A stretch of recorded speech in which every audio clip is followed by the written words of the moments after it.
Welcome to Mars. Imagine humanity finally lands on Mars. The astronauts step outside, plant the flag, take the photographs, and announce, "We have arrived on another world." Everyone celebrates. Then someone asks, "Where's the bathroom?" Someone else asks, "Where's the church?" Another asks, "Where's the mosque?" And someone suddenly realizes, "Wait, where am I supposed to put my prayer mat?" Technically, you don't need a street to pray, but on Mars, there aren't exactly any streets, just rocks, dust, craters, and enough life support equipment to remind you that Mars really doesn't want you there. Let's start with Christians. Christianity actually has a relatively easy time adapting to Mars. You don't have to face Jerusalem, you don't have to face Rome, and you don't have to face Earth. A Christian can pray anywhere, inside the habitat, inside a greenhouse, or while looking at the Martian sunrise. Imagine the first prayer, "Lord, thank you for bringing us safely to another world." Then, "Please protect us." And finally, "Lord, please don't let Dave be responsible for the oxygen system." Because on Mars, you suddenly appreciate daily bread and daily oxygen. Now let's talk about Muslims. Muslims traditionally face the Kaaba in Mecca, known as the qibla, during formal prayer. On Earth, you can calculate that direction from practically anywhere. But Mars? Well, Mecca is having a very long commute. You can't simply look around and say, "Ah, yes, Mecca must be over there." And forget about following the street. There are no streets, no sidewalks, no convenient patch of grass, just Mars. So the Martian Muslim would need an astronomical calculation showing the direction of Mecca. Imagine the app. Qibla, 137 degrees. 5 minutes later, 137.01 degrees. Why did it move? You didn't. Mars did. Then comes another interesting problem.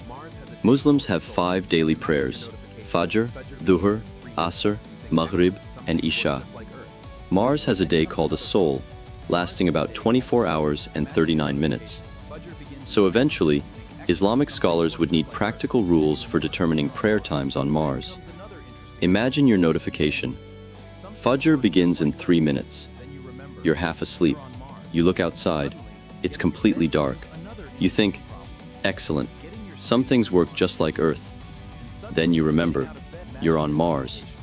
And suddenly getting out of bed isn't the biggest problem. Getting your spacesuit on is. Now let's bring Judaism into the Mars equation. Judaism has something particularly interesting to deal with: time and the calendar. There are religious days, festivals, and Shabbat. But Mars has its own day length, year, and seasons. So imagine the first Jewish community sitting down with the calendar. Someone says, "It's Saturday." Another says, "According to Earth." Someone else says, "But according to Mars." And suddenly, the biggest argument isn't politics. It's, what day is it? And knowing humanity, someone will create a committee. Then another committee to supervise that committee. And eventually, a committee to decide when the committees meet. Hindu traditions bring another fascinating perspective. Hinduism encompasses many traditions involving prayer, puja, meditation, mantra, and devotional practice. Imagine doing that on Mars. Instead of looking across the Ganges, you're looking across an ancient Martian landscape. Instead of a temple surrounded by Earth's forests, perhaps your temple overlooks Olympus Mons. Imagine the first Hindu ceremony on Mars. Everything is prepared, everyone is gathered. The ritual begins. Then someone asks, "Did anyone check the oxygen tanks?" Because on Mars, spiritual enlightenment is wonderful, but oxygen management remains important. And then we have Buddhism. Imagine everyone on Mars arguing about calendars, directions, prayer times, and rituals. Meanwhile, the Buddhist simply sits down, closes their eyes, and meditates. Someone asks, "Which direction are you facing?" Silence. "What time are you praying?" Silence. "Which calendar are you using?" More silence. Eventually, someone says, "Are you even listening?" The Buddhist calmly replies, I am practicing mindfulness. Mars might actually be perfect for meditation. No traffic, no airplanes, no lawnmowers, just silence. Well, except for the machines keeping you alive. And perhaps the most fascinating part isn't how each religion prays, it's what happens when they all have to live together. Imagine a Christian, a Muslim, a Jew, a Hindu, a Buddhist, and an atheist, all living inside one tiny Martian settlement. They may disagree about God, they may disagree about religion, they may disagree about calendars, but there's one thing they'll all agree on. The oxygen system needs to work. Because Mars doesn't care what religion you belong to.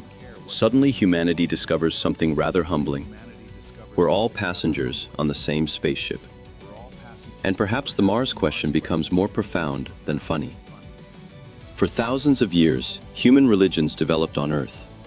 Their calendars, their holy days, their sacred places, their traditions. But one day, humans may stand on another planet. A Christian may look toward Earth and pray.